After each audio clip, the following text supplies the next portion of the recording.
வணக்கம். சிம்ம ராசி அன்பர்களுக்கான 2026 புத்தாண்டின் பலன்களை பார்க்க போகிறோம். ஒரு வார்த்தையில் சொல்வதென்றால், சிம்ம ராசிக்காரர்களுக்கு வளர்ச்சியால் வளமடைய போகிறது இந்த 2026ஆம் ஆண்டின் வாழ்க்கை. புத்தாண்டு பிறக்கும் பொழுதே சனி பகவான் பெயர்ச்சியாக போகிறார் உங்களுக்கு.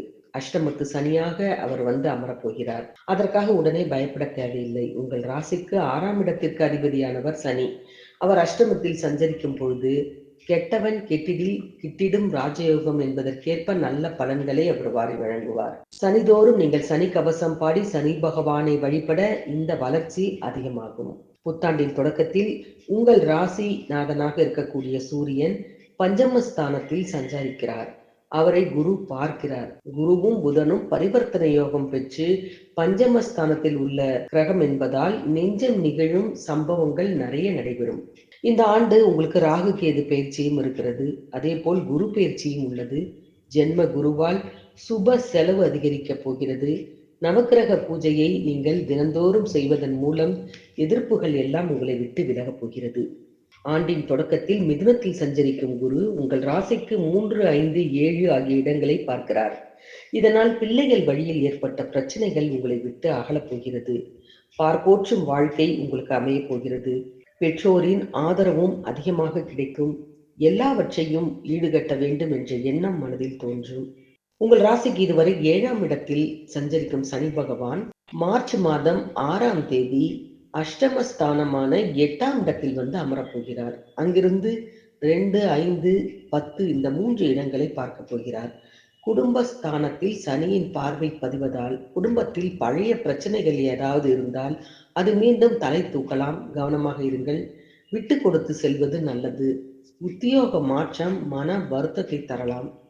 சனியின் பார்வை 5ஆம் இடத்தில் பதிவதால் பிள்ளைகளை உங்கள் மேற்பார்வையில் வைத்துக் கொள்ளுங்கள். சொத்துக்களை வாங்க விற்க எடுத்த முயற்சி கைகூடும். நிலத்தை விற்று வரும் பணத்தில் தொழிலை விரிவு செய்வீர்கள். சகோதரர்களுக்குள் இருந்த பாகப்பிரிவினை பிரச்சனை சுமூகமாக முடியும். சனியின் பார்வை 10ஆம் இடத்தில் பதிவதால் தொழில் வளம் சிறப்பாக அமையும். ஆதாயம் தரும் தகவல் கிடைக்கும். கணிசமான தொகை கைகளில் புரளுவதால் எதையாவது புதிதாக வாங்கி சேர்த்து கொண்டே இருப்பீர்கள். தொழிலை உங்களுடைய ஓன் பில்டிங்காக மாற்றுவதற்கான வாய்ப்பு கூட உங்களுக்கு கிடைக்கும். பதற்ற நிலை இல்லாமல் நிதானமாக துணிவுடன் தன்னம்பிக்கை நிறைந்த மனதுடன் செயல்படுத்த தொடங்குவீர்கள். புத்தாண்டில் குரு பயிற்சியும் இருக்கிறது. குரு கடகராசிக்கு பயிற்சியாக போகிறார். 12ஆம் இடமான விரயஸ்தானத்தில் சஞ்சரிக்கும் குரு உங்கள் ராசிக்கு 4, 6, 8 இந்த 3 இடங்களை பார்க்கிறார். இதனால் விரயங்கள் அதிகரிக்கும். எதையும் திட்டமிட்டு செய்வது நல்லது.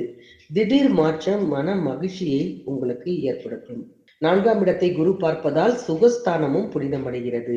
ஆரோக்கியம் சீராக போகிறது. இதனால் குருவின் பார்வை 6ஆம் இடத்தில் பதிவதால் மாற்று கருத்துடையவர்கள் மனம் மாறுவார்கள்.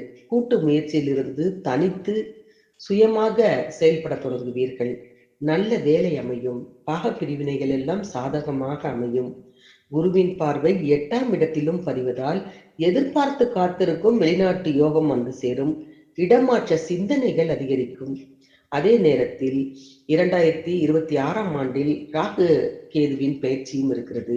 ராகு கேதுக்களின் பயிற்சி உங்களுக்கு மிகப்பெரிய லாபத்தை கொண்டு வந்து சேர்க்க போகிறது. இதுவரை 5ஆம் இடத்தில் சஞ்சரித்து வந்த ராகு பகவான் 6ஆம் இடத்திற்கு வரப்போகிறார். அதே நேரம் உங்கள் ராசியிலேயே சஞ்சரித்த கேது விரயஸ்தானம் என்று சொல்லக்கூடிய 12ஆம் இடத்திற்கு ஒரு இடம் பின்னோக்கி வந்து 12ஆம் இடத்தில் அமரப்போகிறார். 6இல் சஞ்சரிக்கும் ராகுவால் அஷ்டலட்சுமி யோகம் உங்களுக்கு உருவாகும். அதே நேரத்தில் பொருளாதார நிலையும் உயரும். கொடுக்கல் வாங்கல்கள் சரியாகும். உத்தியோகத்தில் கூடுதல் பொறுப்புகள் கிடைக்கும். வீடு வாகனம் வாங்க ஏற்ற நேரம் என்று கூட இதை சொல்லலாம். விரயஸ்தானத்தில் சஞ்சாரம் செய்யக்கூடிய கேதுவால் விரயங்கள் கூடும். அந்த விரயங்களை சுப விரயங்களாக நீங்கள் மாற்றிக்கொள்வது மிகவும் நல்லது. அதே நேரத்தில் கட்டிய வீட்டை வாங்குவது அல்லது ஒரு இடத்தை வாங்கி வீடு கட்டுவது போன்ற விஷயங்கள் எல்லாம் இந்த காலகட்டத்தில் நடக்க ஆரம்பிக்கும். ஆன்மீக பயணம் அதிகரிக்கும். நூதனமான சிற்ப வேலைப்பாடுகள் கொண்ட ஆலயங்களுக்கெல்லாம் நீங்கள் சென்று வழிபடக்கூடிய வாய்ப்பு இந்த காலகட்டத்தில் உண்டு. ஆண்டு முழுவதும் உங்களுக்கு நற்பலன்கள் தான் நடக்கும். சிம்மராசிக்காரர்களை பொறுத்தவரை அற்புதமான பலன்கள் இந்த 2026ஆம் ஆண்டில் உங்களுக்கு காத்திருக்கிறது. இது போன்ற மற்ற ராசிகளின் பலன்களை தொடர்ந்து பார்க்க மறக்காமல் ஜி கிரியேஷன் தமிழ் சேனலை சப்ஸ்கிரைப் பண்ணிக் கொள்ளுங்கள். நன்றி, வணக்கம்.